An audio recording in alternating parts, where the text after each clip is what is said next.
Okay, we're live. Hi, this is William Ramsey. Welcome to William Ramsey Investigates. On today's show, I have a very special guest. She comes to us from Chicago. Her name is Michele Wood, and just spelled like it sounds.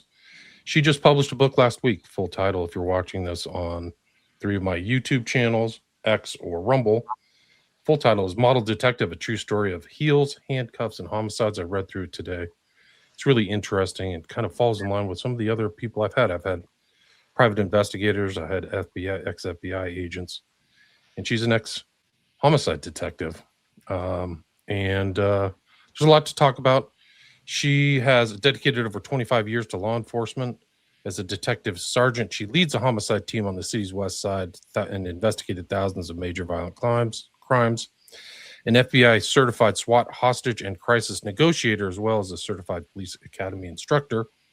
Michele also acts as a subject matter expert for the detective promotional exam. Drawing from her extensive experience at crime scenes and in interview rooms, she remains steadfast in her commitment to truth, accountability, and leadership when it matters most. And it's reflected in her memoir, which you can find a lot more about her at her website, which I'll bring up, is modeldetectivebook.com. But she can talk more about that. So, Michele, welcome to the show. Thank you so much. Thank you for having me. For people who haven't heard you, I mean, your book just came out. You have a storied career, done a lot of things even before leading up into law enforcement. Maybe you can talk about your career arc, how you got involved in law enforcement in Chicago, and then life as a homicide detective. Okay, yeah, sounds good. Well, unlike a lot of police officers, especially in Chicago, I had a couple careers before I actually got on the job. I still got on the job pretty young. I was 25 years old when I got on. But before that, I was a flight attendant, and I did that for 3 years.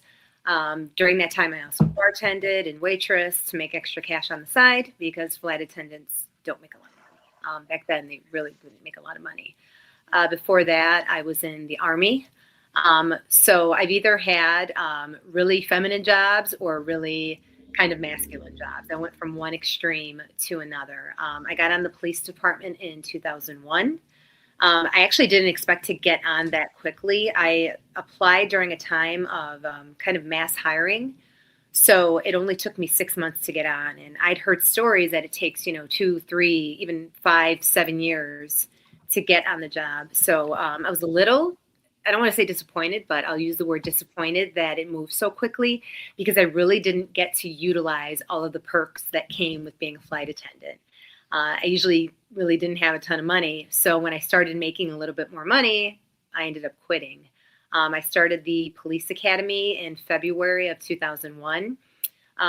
During 9/11, I was actually in the police academy and I saw the towers going down from a television in the hallway. And what they immediately did at that point is they evacuated us, and we have no guns. We've got no radios, no nothing. We have vests that say police, and that's it. And they sent us downtown to the front of the Sears Tower, which is now the Willis Tower, and they basically us in front of it. I don't know if we were supposed to look like we were protecting it or what we were doing, but we didn't know what we were doing. So I'll always remember exactly. Everyone's got stories about when 9/11 happened, what they were doing. And I was actually getting ready to graduate from the police academy. They ended up pushing our academy back a couple weeks just because, the city was going crazy. Chicago was obviously a large city like New York City. So they thought we might have been a target. So we went down and they had a bunch of extra bodies to just stand around and basically do security, even though we couldn't carry guns then. We shot our guns every day, and then we had to give it back to the instructors in the firearms range. So it was actually kind of funny because I'm like, the only thing we have are shiny vests that say police. So I don't think that was going to stop anyone from doing anything.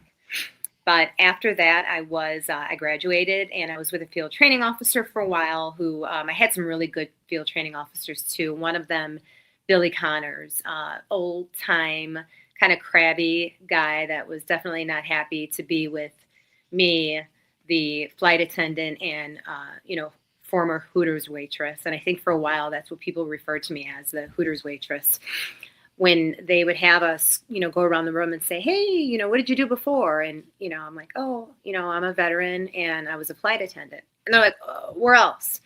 And I knew at that point they knew. I'm like, I was a waitress. Like it's really not that interesting. It's not much different than working at like IHOP, but people didn't see it that way.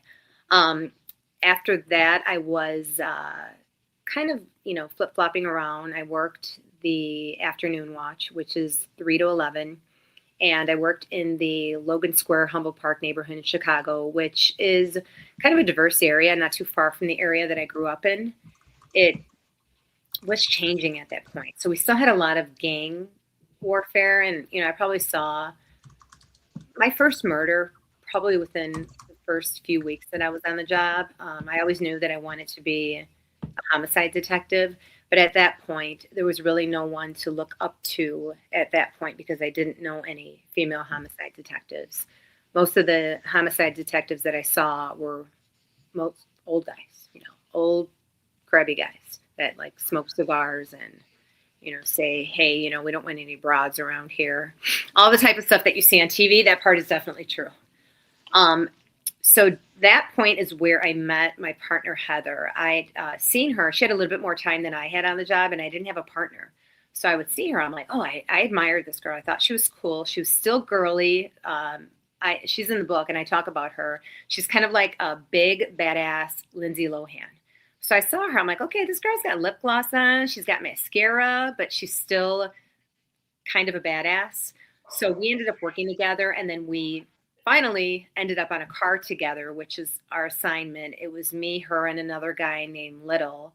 So the watch sheets when Heather and I were working together was Johnson and Wood. And if our other partner was there, it was then Little Johnson, Little Wood. So lots of jokes to be had there on the sheets. And her and I were still we were highly motivated. So we wanted to go to another part of the city and, chase bad guys, get in car chases, do all the things. We're young, we're in our 20s. So we put in for this unit. It was a 100-man unit called the Targeted Response Unit. And we were lucky enough to get into this unit. We are Armed Violence Suppression Unit. And what we did was we basically went to the areas that was considered high probability of gang retaliation, and we saturated the area. We did any type of arrest that you can imagine, a lot of gang stuff. For her and I, it was a lot of traffic stops, so we did end up in a lot of car chases, which were allowed back then, foot chases, crazy stuff. We were probably both runners and drivers. When you get in a car chase, one person's the runner, the other person is the driver. So I think we equally both did that, but we had a lot of fun. And now we look back and we realized how much fun we had. We didn't know it at the time, but we worked really crappy hours. We started at either 5, 6, or 10 o'clock at night on the weekends. And we were in a different district every night. So she used to call me Rain Man because every time we turned down a street, I would call out the street because we're working in, Inglewood in Chicago, the west side of Chicago, far south side, and we're from kind of the north side. So complete different world. The way that drugs are sold are different. West side is open air drug markets. On the south side, it's a little bit more indoors, meetups where different parts of the city, they're just on the streets. But we learned a lot. We made a lot of. Your hours are crazy too. Like you said in the book, like you'd work 24-hour shifts or just like wild hours too, right? Yeah, I mean, when I was working homicide, if you get a murder, like normally we start at 4, we get off at 12 or 1. Murders usually come in, unfortunately, at like 12:15. So once you get that murder, it takes at least 15 hours to process a crime scene, to do it the right way. And then if you have to place someone in custody, search warrants, you're there forever. Like I've been at work for 36 hours at times. Wow. Yeah, which is crazy now when I think about it. When you, sorry to interrupt, but when you were a targeted response unit, you're basically like a specialized police officer still. So you haven't moved up to homicide yet, right? No, I hadn't even taken the test at that point. I think I had 18 months when I got there, and I stayed there up until I did get promoted. The promotional exam back then didn't come up at every 10 years, and I was just lucky that it came up when I had just enough time to take it. So I had 3.5 years. I took it, I think 7,000 people took it, and I was number 78 on the list. So I did really good, but I studied. I was doing security at, it was like this nostalgic McDonald's place downstairs that was under construction. Everybody was stealing the copper piping. So I sat there on my days off and I did security. And in my car, I would bring general orders from the police department. And I would just study for, 10 hours at a time and memorize general orders and what you're supposed to do when you're a detective. I wanted it, and I knew that I was going to do my best to score well. And I was lucky I did score well.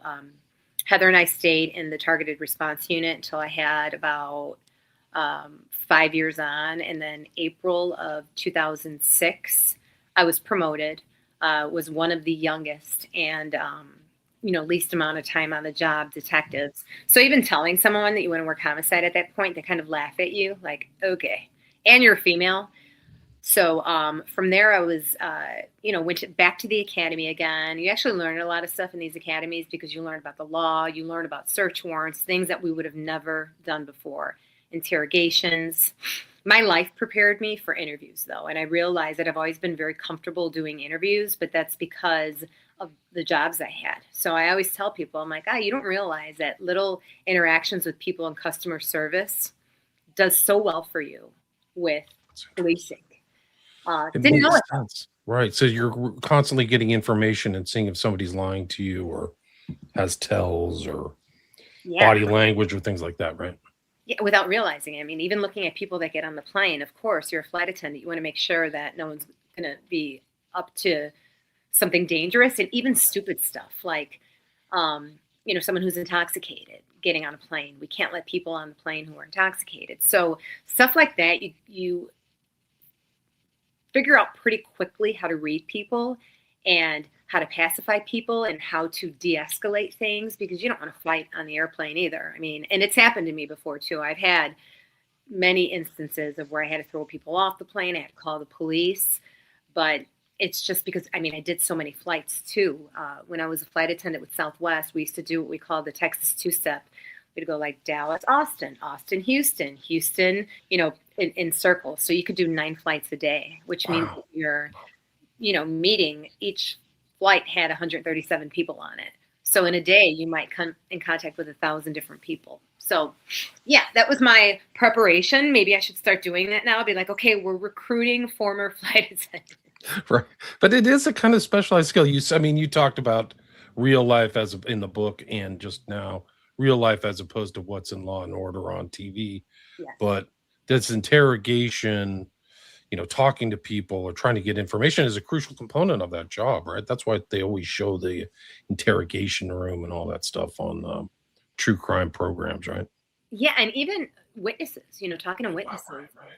It's probably even more important than talking to an offender, because if you have an offender in custody, pretty much, he did it. You probably know what happened. And we don't use confessions as much as we did in like the early 2000s. We look for a lot of other stuff. We love statements and we love confessions, but you need a lot more than that to get cases solved these days. So interviews from witnesses, I would say, are probably one of the most important, if not the most important thing.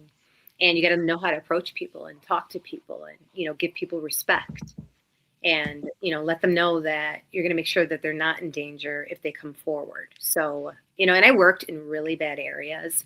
I just gave up my homicide team as I get ready for retirement, but we worked in the worst area in the city for the last 6 years. And we average about 32 murders a year assigned to us. Doesn't mean that we didn't go out on the other ones. We actually probably went out on many of them, but there are 6 teams. So we ended up with near 200 murders in our area.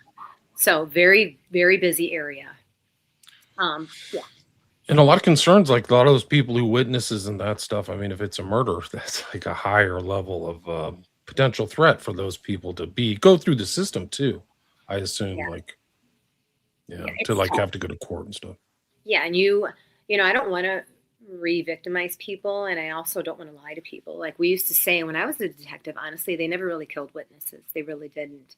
And if they did, or if someone was targeted, it was a huge deal. Unfortunately, I don't know why it's different now. I've had witnesses that have been killed for testifying.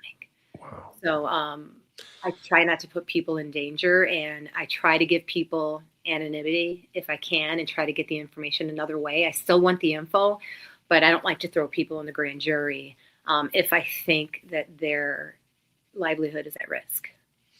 And it's kind of gotten dangerous too, more dangerous in Chicago too, right? I mean, it's on the violence is escalating. Would you agree with that? You know what? I don't like. I only look at like stats from other times, and in the 90s, we had like 900 murders. We're now, I don't even remember what we had last year, but we had a big dip last year. But I think the dip is partially attributed to the fact that life-saving measures are so much better now. Back then, you got shot in the head, you died. Now you get shot in the head. That doesn't, it many times doesn't mean that you're going to die. So it still feels like, I feel like carjackings and that kind of stuff is worse. I feel like a lot of the offenders now are juveniles, and there used to be loyalty, which I feel like we've lost a lot of loyalty even among gang members. And a big thing is respect. If you were walking down the street with your grandma back in the day, it was a known thing. You cannot approach this person. You can get them later, but you can't beat them up. You can't hurt them. You can't kill them in front of their grandma. Now they'll kill you and your grandma. So I have noticed that a lot, and I'll never tell anyone they don't kill witnesses. I used to say that. Like I used to say that, and I believed it, and I don't believe that anymore. Wow. And it is, I mean, it's changed you like one of the themes in your book is drinking a lot of coffee or going to Dunkin' Donuts. I mean, you still as a homicide cop, you're still on the street all the time. You're not at a desk just analyzing information, right? No, and people think that, like, people are always like, oh, well, your job's not dangerous. You get there afterwards. I'm like, okay, well, number one, have you seen a crime scene in Chicago? Yeah, we get there when the body's laying on the scene. And what do you think the neighborhood is going to do when someone's laying there? Like, we've had to do stuff now where we have to get bodies off the scene. When I was a detective back in the day, we used to leave bodies there until we were done completely processing the scene if they were dead. And, and I'm talking about someone who's got no pulse, no breathing, like dead. Now we can't do that because it just makes the atmosphere very volatile. So we try to do what we can, and we do the best we can, but we try to get the bodies out of there because you also don't want to see, your family member laying in the middle of the street on the news. The news used to not put the stuff out, but now they show us standing in front of, the dead body on the news, which makes us look like heartless, and we're not. But, that's unfortunately we're accustomed to it, and it still isn't a good look leaving people there on the scene. What do you think the difference is between your depiction in the TV shows, Law and Order, and things like that? Because you kind of mentioned that in the book. What do you think your depiction is as opposed as on TV as opposed to your life? People really rely on DNA, and DNA is a great tool, but DNA is not the be-all end-all, and DNA alone isn't going to solve any case. DNA also takes a very long time to come back. So TV shows, technology has gotten way better than it was when I first got on the job. But DNA alone, if you find someone dead and they have DNA on them, it doesn't mean that that's a killer. There could be a million reasons why someone's DNA is even underneath fingernails. They could have went and got their nails done. Like, there's a million reasons, and DNA alone isn't going to solve a case. And unfortunately now, when we have too many sources of DNA on a dashboard or something, we can't even enter those into CODIS because they're considered commingled now. So it's gotten better, and then it's gotten worse. It's called the CSI effect, right? That's what people said.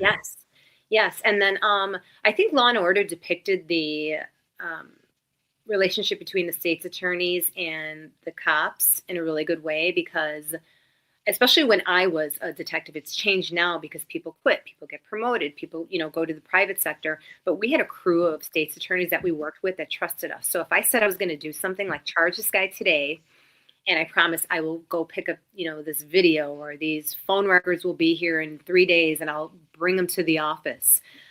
Now we don't have that as much because I feel like people in the state's attorney's office are not staying the way that they used to.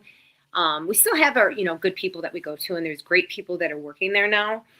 But Law and Order does show, like, police do not charge people like with serious felonies. The state's attorney's office, we have a thing called felony review. Smaller departments don't always have it, and sometimes we go out to the suburbs, and I'm like, what's that? That's you, not me. Okay. Sorry. It's Amazon trucks backing up. I've got to close my window. I'll be right back. Yeah, we have to get the charges approved by them.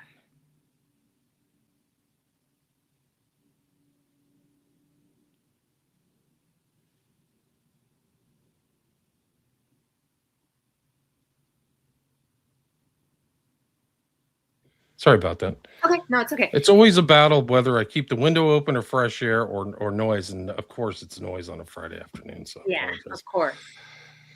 So the CSI effect, the charging in the thing, like the cops are the ones the police are bringing in the information. They're getting it all to put it to the state's attorney's office to charge, right?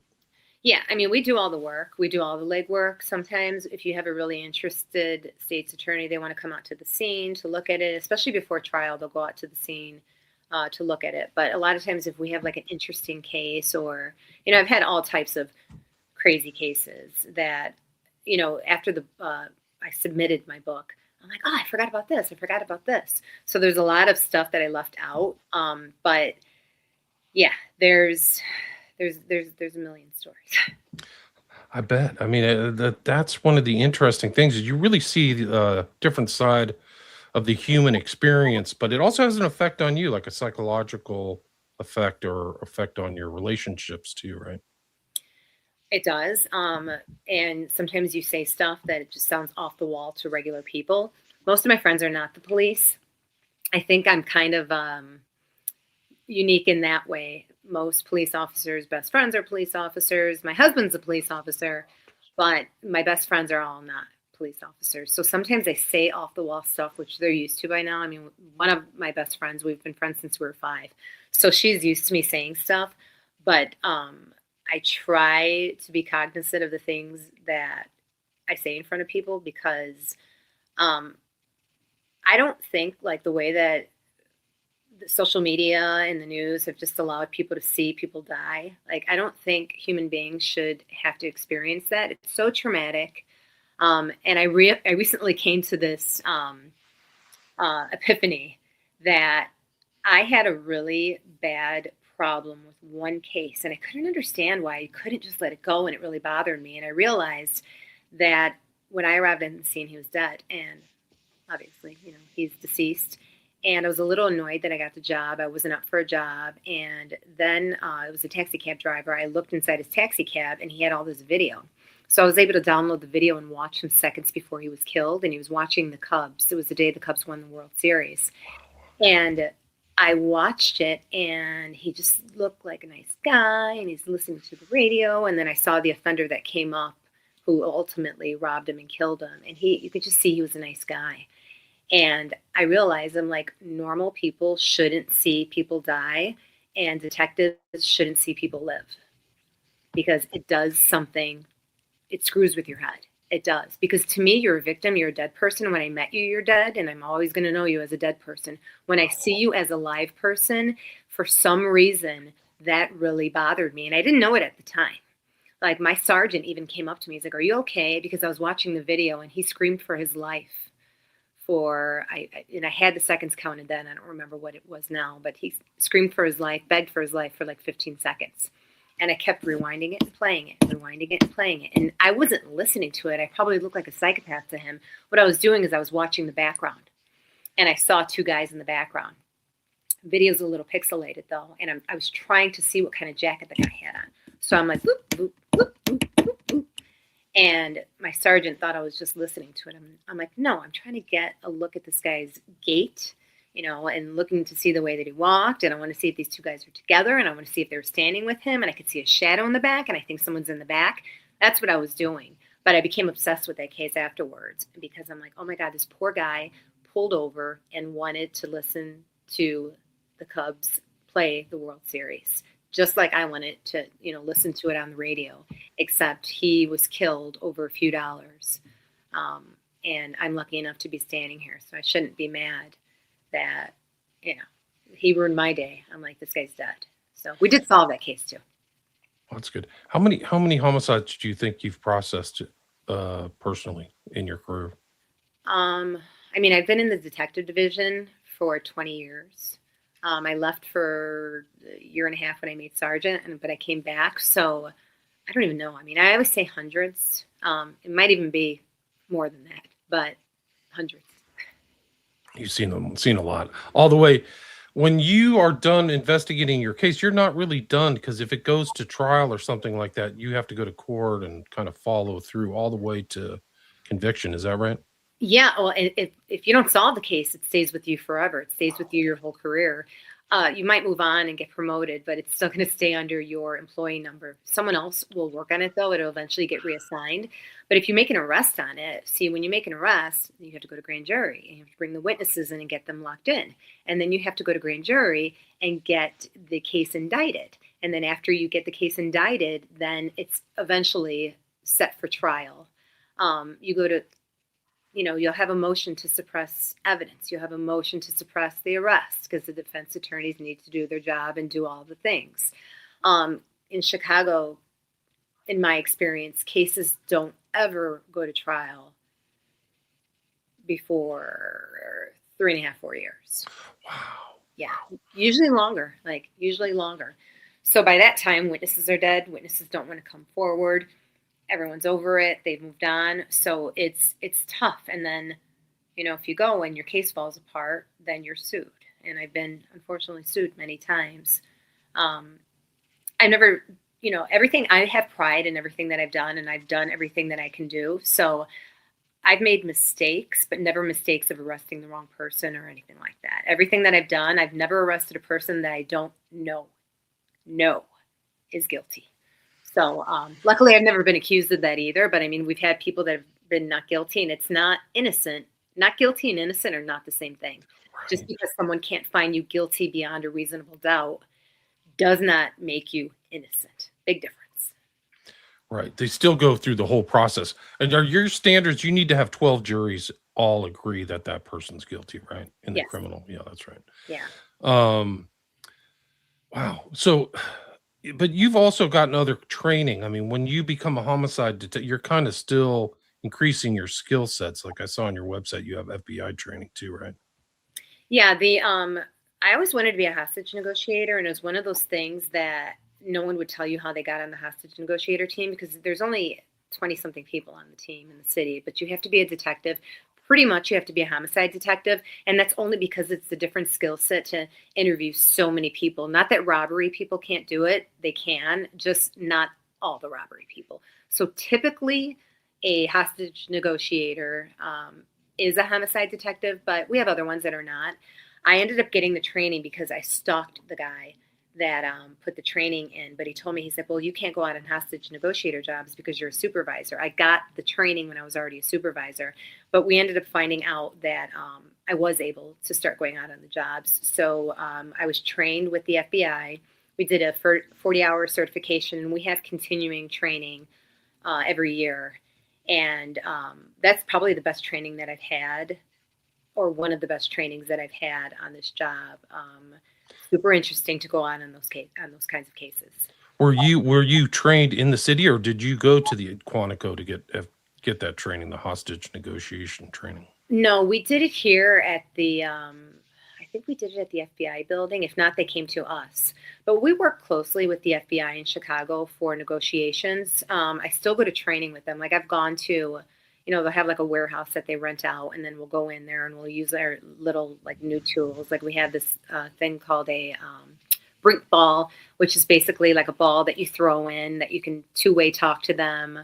We have all different types of phones and stuff that we've been trained on and learning about. So FBI are the ultimate trainers for that, but I still personally think that our hostage negotiators in Chicago are, surpass any of them, only because we have so many jobs.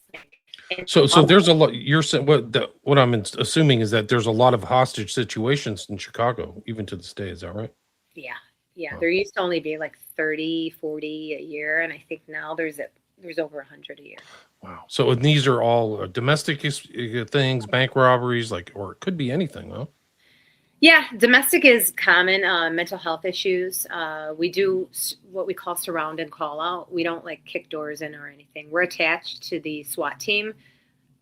We do go out there. We leave a huge footprint when we're there.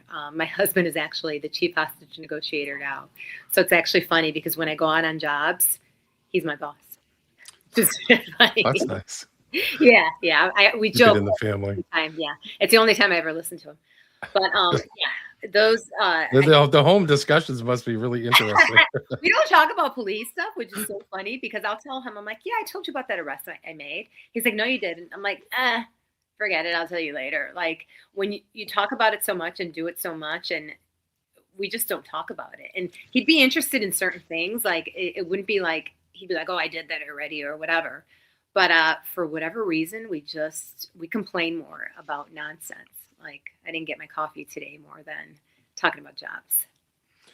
That's good.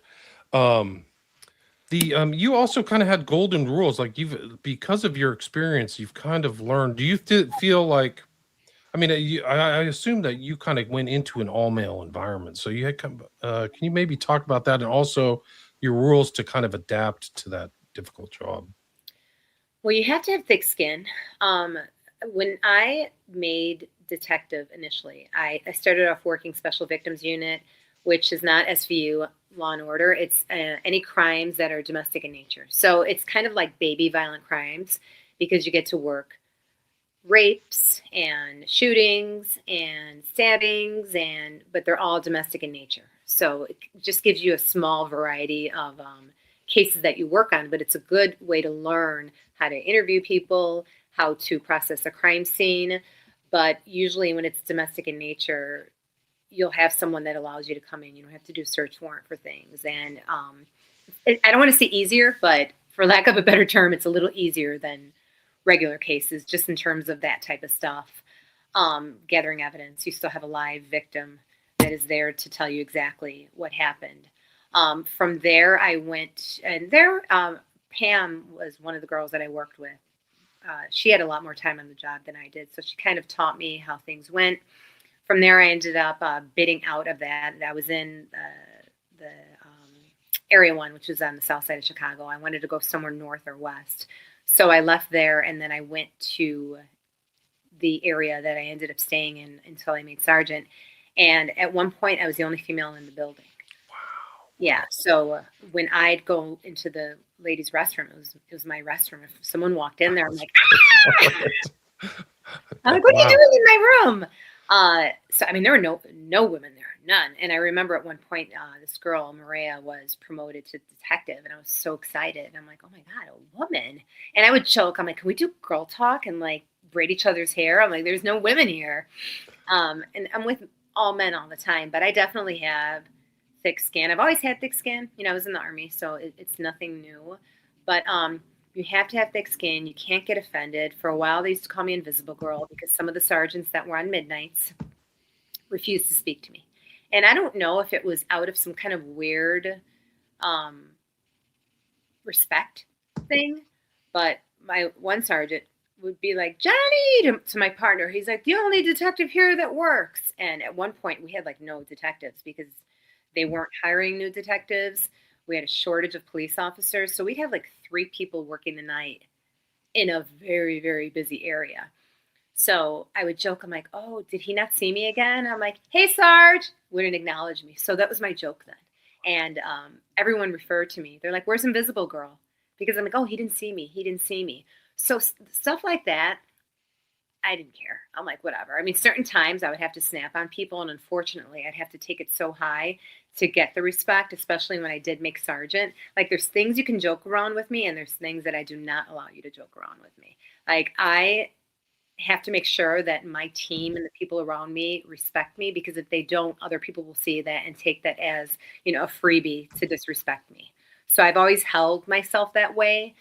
Probably makes me look a little rough around the edges, which I'm not because I am very caring for my detectives and I do look out for them. But yeah, I mean, you gotta have thick skin. And as the times have gone on, I like to mentor women. I like to look for women. I feel like sometimes women might be overlooked. So I do look for women that might be interested in it. I teach to the in-service detectives. My old partner and I teach a class on homicide investigations. And I always walk in there, and in the beginning, I used to say, okay, just be honest, who in here wants to work murders? And a couple people would raise their hand. I'm like, I'm not going to be offended. I'm just really trying to figure out who wants to do it. And now it's completely different. The whole room raises their hand. Wow, interesting. Yeah. So I'm like, wow. I'm like, times have changed.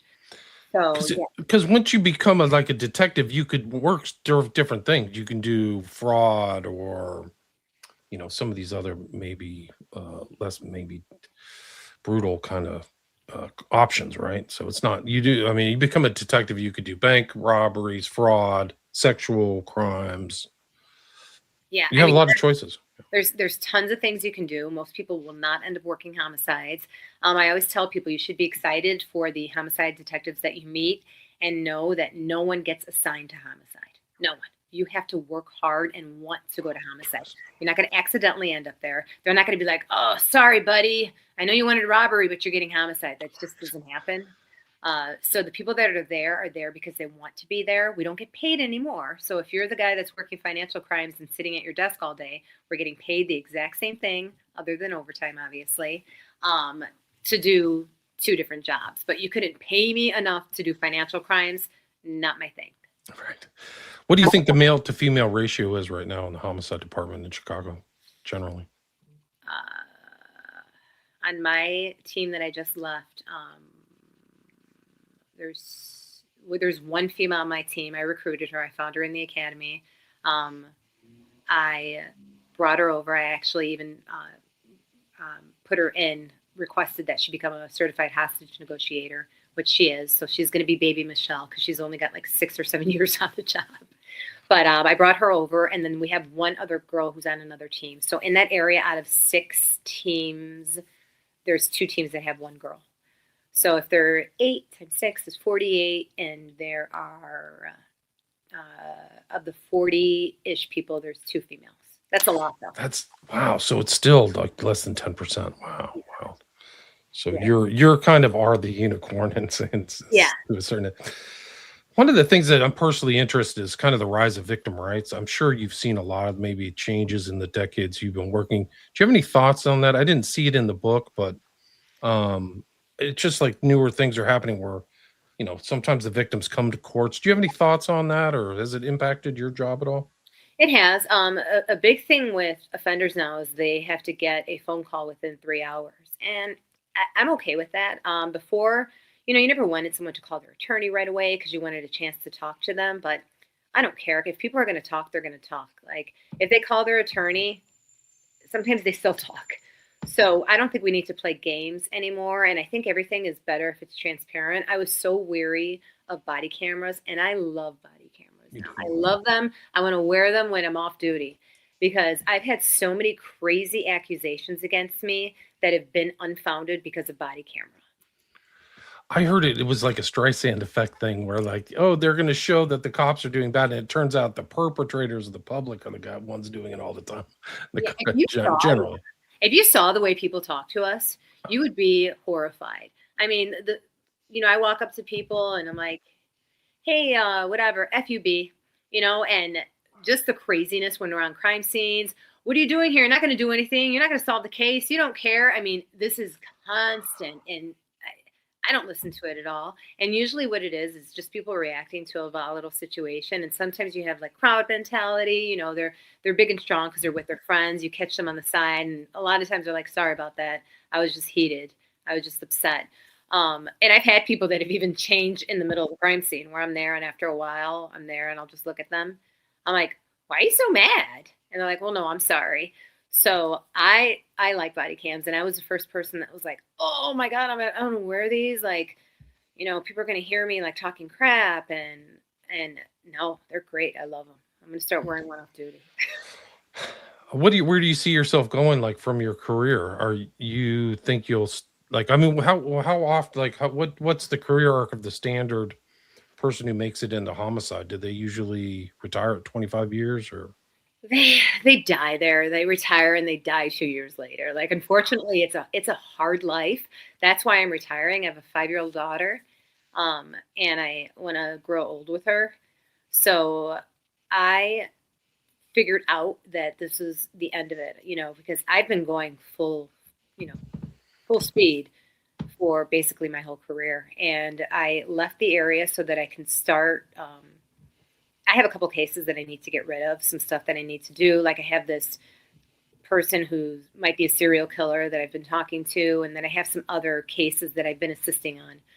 So I'm just trying to get the crazy adrenaline stuff out of my system so that I can go into a regular life. And I'll still do stuff. I don't, I have options here and there, but I don't know exactly what I'm going to do. But I do know I'll be retiring within the I'm retiring this year for sure. Oh, congratulations. Thank you. I mean, I hope you transition to something else. I know that you spent your childhood in Montana, so maybe you could end up in small town Montana. Yeah, I'd love to. It seems nice. That area, I love that area. Like, so do I. Montana, yeah.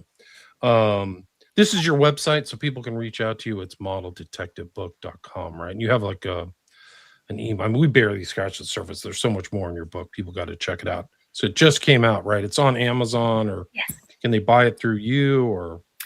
It's on, if you actually click on my website, there is a link and it just goes straight to Amazon. Amazon is the easy breezy way to do it. And it's available in all formats. It's hardcover, paperback, Audible, and Kindle. Right. And you have, so it's Kindle, audiobook, paperback, hardcover. You have 17 5-star reviews. So you are out of the gates with a perfect score. I wish I had on my books. I wish I had 5 stars on mine. And then and then they can contact you too. Like, I'm looking, you're on Instagram. You can Michele Would Not, but I'm Michele with one L. So, but it's just Michele Would Not on X and on Instagram. Same name. On X and Instagram, right? So people check it out. Really interesting read and great conversation. I mean, we could probably talk for another 3 hours. I got to go off to another interview in about 15 minutes. Is there anything you'd like to add or anything I missed before we wrap it up? No, I think we went through all the stuff. So okay, I just, good. My point is not to necessarily tell war stories, but I want to give people insight into actually what goes on and what detectives do deal with and bring home, and maybe so people could understand and be a little nicer to them. Yeah, it's a hard job. I mean, you talk about dreams and things like that in the book and things that don't leave you. So police are people too, guys. People are they're human as well. So people need to have an insight on and this book provides that insight into the human side of a very difficult job. So thanks for writing the book. Yeah, thanks for coming on. No, again, awesome. Thank you. Yeah, thank you. For people who are on audio, if you don't see this on YouTube or X or Rumble, the full title of the book again is Model Detective: A True Story of Heels, Handcuffs and Homicides. The author is Michele Wood with one L, so it's MiCheleWood. Available now on Amazon. Thanks so much for your time. Thank you. All right, stay there.